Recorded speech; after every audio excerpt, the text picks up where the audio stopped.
If the given, you have 5x, if over x minus 1 equals to x minus 1 over 2x minus 1. So sa given na to, ano yung napapansin nyo? Parehas na ng denominator, tama? Sa first two example natin, magkaparehas ba sa denominator? Hindi. Hindi sila magkapareho, kaya na-cross multiply tayo. Dito, pareho yung denominator natin. So in this case, na pareho yung denominator, do we need to cross multiply? Hindi na po. Wala tayong cross multiplication na mangyayari. Ang mangyayari na lang, kukunin natin si numerator. Okay, ulitin ko ha. Pag magkaiba ang denominator, cross multiplication. Pero pag magkapareho ang denominator, kunin lang natin si numerator. Pero ano numerator nito? Ano itong first ating fraction? 5x. Is equal to, ano numerator nito? X minus 1. Yan lang. And then solve the value of x. So for that, to solve again the value of x, pagsabahin lahat ng may x, pagsabahin lahat ng walang x. You will have, from this, you will have 5x negative x. So yun, lipat natin.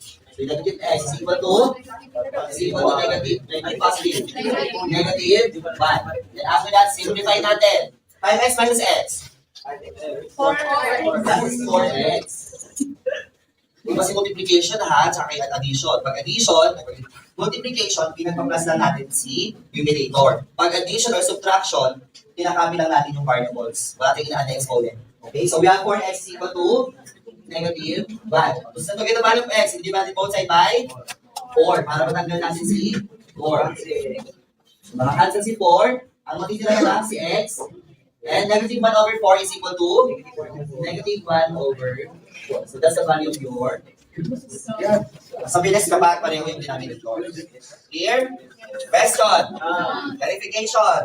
Pilot reaction. Let's see, meron pa tayo equation. Meron pa ulit. Meron pa. Ayaw yan. Alam na gano'n saan na ba kayo? Hindi ba sir? Saan natin ngayon? Diba? Meron ako? Sino na meron ako? Okay, so wala.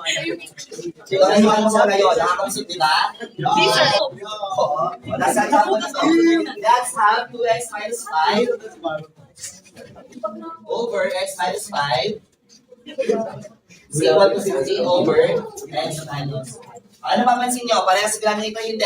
Parehas. And again, pag parehas sa denominator, sinong kunin? Si numerator. Kunin natin sila. We will have 2x minus 5 is equal to 15. Very good.